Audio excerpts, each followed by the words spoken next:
Bon ok, aujourd'hui il faut qu'on parle de deux enceintes, la Sony Ultfield 5 et la Sony Ultfield 3, donc les Ultfield 5 et les Ultfield 3. Non, c'est pas pour se la péter en début de vidéo, mais au bout d'un moment quand on fait des trucs avec des noms anglais, bon il faut peut-être aller jusqu'au bout du délire et savoir compter jusqu'à 5. Bienvenue dans cette vidéo dans laquelle on va parler d'enceintes d'extérieur, d'enceintes pour s'ambiancer, d'enceintes anti-choc, IP67, tout ça, avec une grosse autonomie pour aller faire du skateboard ou jouer au playground du basketball. C'est très dur pour moi de vous faire cette vidéo là parce que je ne suis pas du tout le client de ces produits. Mais on va quand même essayer. On commence par le capital confiance de cette vidéo. Sony me fournit ces deux produits pour que je vous en parle. Je garde les produits après le test. Je ne suis pas payé pour vous en parler et le capital confiance est excellent.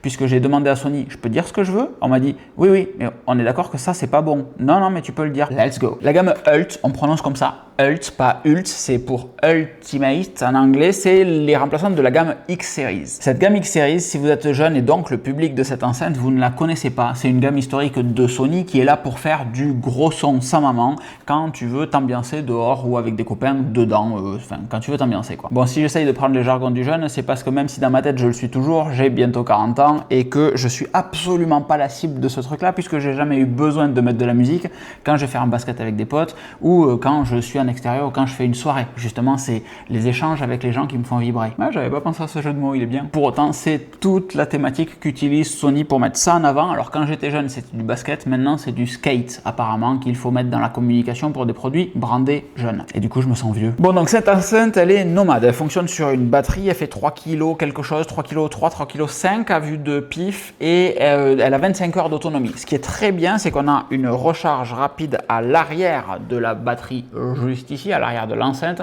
Et ce petit port USB-C va permettre à l'enceinte de se recharger et d'avoir 1h30, 1h40 d'autonomie pour seulement 10 minutes de charge. Ça, c'est si vous avez un chargeur qui est en capacité d'envoyer au moins 30 watts dans les gencives de l'enceinte. Ça, c'est la Field 5, c'est la grosse. Donc en réalité, vous oubliez de charger votre enceinte avant d'aller vous balader à quelconque endroit que ce fût. Vous avez la capacité d'avoir suffisamment de temps, le temps que vous vous préparez, etc. Vous lui mettez un coup d'USB-C et ça part. L'enceinte est équipée, j'espérais qu'on le voit par transparence, parce qu'on peut le voir par transparence, est équipée de deux tweeters, un gros woofer en plein milieu et deux radiateurs passifs sur le côté qui vont permettre à l'enceinte de s'exprimer. Parce que si je fais le con depuis tout à l'heure à vous dire que c'est une enceinte prévue pour les jeunes et qu'elle est brandée basket, skate, etc., la gamme X-Series, la gamme Ult aujourd'hui, c'est des enceintes qui sont en capacité de sortir un spectre qui va être très orienté vers le bas, donc basse fréquence, grave. Et c'est exactement là qu'on vient chercher cette enceinte. Elle est faite pour écouter des sons lourds. Et c'est aussi son plus gros défaut, selon moi, c'est-à-dire que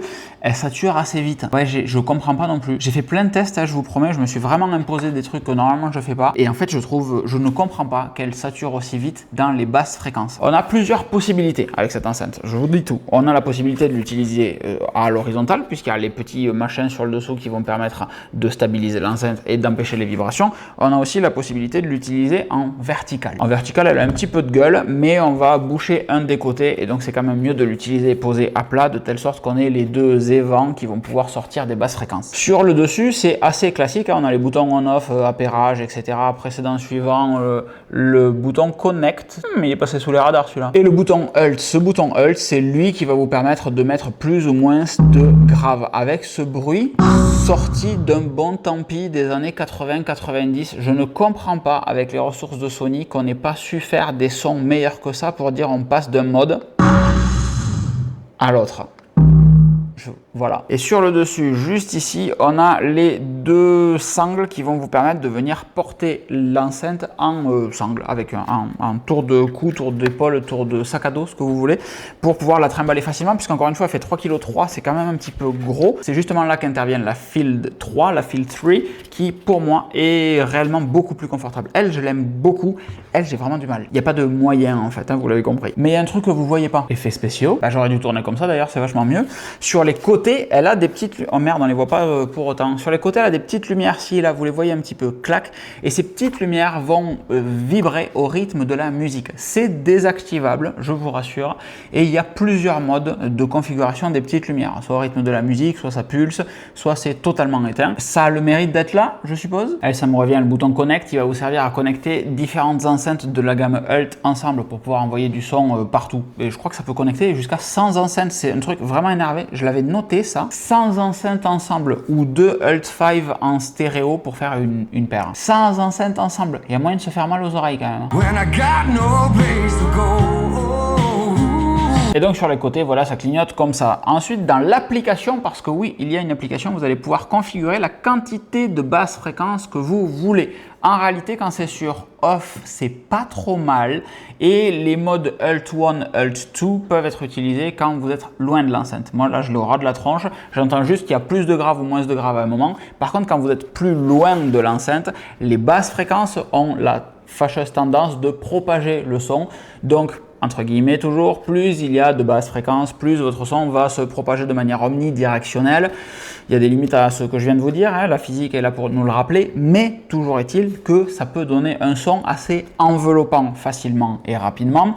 Encore une fois, la grosse problématique, c'est que ça sature vite. Je vais la mettre derrière moi par exemple, elle est juste derrière. Et afin de démonétiser cette vidéo, on va mettre du son avec beaucoup de graves, à savoir Mr. Ramsey. Là, on est à peu près à 50% du volume sans les graves. J'active. On sent qu'il se passe un truc. Volume 2. Je sais pas si vous le captez, hein.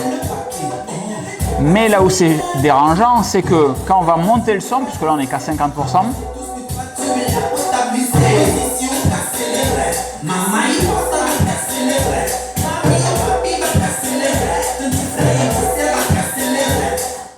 c'est pas bon. C'est pas bon. Et alors on n'est pas dans un c'est pas bon de oui bonjour, alors moi j'écoute essentiellement les canons de Pachelbel, mais uniquement sur des enceintes triangles avec des... Non, c'est pas le sujet du tout, c'est réellement c'est pas agréable d'écouter le son à ce volume-là puisque la retranscription du son est pas bon. Et pour autant ces enceintes savent faire du lossless, elles sont certifiées ARS Audio, donc si vous avez un Android de la même manière qu'avec le Mille XM6 qu'on a présenté il y a pas longtemps, vous allez pouvoir envoyer du ARS Audio dessus et avoir une vraie grosse qualité audio en entrée. La restitution derrière, du fait qu'on veut trop appuyer sur les graves, et bien ça va saturer sur les graves. Et c'est un peu ballot parce qu'il y a quand même vachement de volume dans l'enceinte pour faire des trucs un petit peu plus propres que ça. On va pas se mentir, je comprends pas trop ce qui se passe à l'intérieur. Mais si on reste sur des volumes acceptables, je sais encore une fois pas du tout si c'est l'usage qu'on aura pour cette enceinte d'avoir des volumes acceptables, ça reste correct plus. C'est une enceinte à 300 €, hein, c'est pas un truc à 4 chiffres non plus, donc c'est totalement dans la gamme de prix de ce qu'on peut entendre. Maintenant, la Field 3, qui est la petite, elle vaut 200 € et a un spectre audio qui est nettement plus contenu, qui essaye moins de descendre dans les graves, donc il va s'en sortir réellement mieux. Et en termes d'encombrement, wouh, elle est réellement plus sympa. Et sur celle-là, on va avoir les mêmes atouts entre guillemets que l'autre, la capacité de venir la transporter avec les petites attaches qui se situent juste ici, sur lesquelles on va venir fixer la sangle. On a les évents sur le côté, on va avoir les tweeters, là on le voit mieux, le tweeter, on dirait qu'il y en a un seul rond ici en façade. Sur celle-là, on n'a pas de lumière et sur celle-là, de la même manière que sur la Field 5, on peut l'utiliser à la verticale ou l'utiliser posé au sol. Là-dessus, on est aussi IP67 anti-choc et avec 24 heures d'autonomie. Je ne me souviens plus, je crois même pas que j'ai la data de combien on gagne avec 10 minutes de charge. Et comme elle charge à la même vitesse, à savoir 27 watts, il y a de très fortes chances qu'on ait les mêmes gains. Sur l'arrière, par contre, nettement moins de boutons. On a la recharge en USB-C et l'autre, c'est le Battery Care, ça c'est... Battery fully charged. La voix sur les Sony est toujours super bien, je ne sais pas si vous l'avez remarqué, mais les voix sont toujours incroyables. Et donc ce mode Battery Care, ça va tout simplement permettre d'avoir un état de santé de batterie qui va durer dans le temps, de telle sorte que vous puissiez prendre soin de cette petite enceinte. Bon voilà, je devais vous parler de ces deux produits, ces choses faites. La Field 3 est ma petite chouchou réellement parce qu'elle a une taille qui permet de la ranger dans un sac à dos et de réellement pouvoir partir sonoriser un endroit si vous avez envie de partir et de sonoriser un endroit. L'autre derrière est quand même nettement plus encombrante et à 3,5 kg, c'est aussi un petit peu plus délicat à transporter. Comme d'habitude et comme toujours, vous pouvez retrouver en description de cette vidéo les liens vers les produits, ce qui permet de soutenir cette chaîne financièrement puisque ce sont des liens traqués et ce qui permet aussi de ne pas passer pour un touriste vis-à-vis de Sony pour qu'ils continuent de m'envoyer des produits. Sony ou les autres marques, hein, ça marche tout le temps. Mais si vous préférez acheter en direct sur Amazon ou chez votre revendeur préféré, allez-y. Si vous avez du cash à écouler chez Boulanger, let's go. Totalement en roue libre dans cette vidéo, Locan. Totalement en roue libre. Je vous fais des grosses bises. Je vous souhaite une excellente fin de journée. Si vous avez des questions, n'hésitez pas à les poser dans les commentaires. Et on se dit à très vite. Ciao, ciao!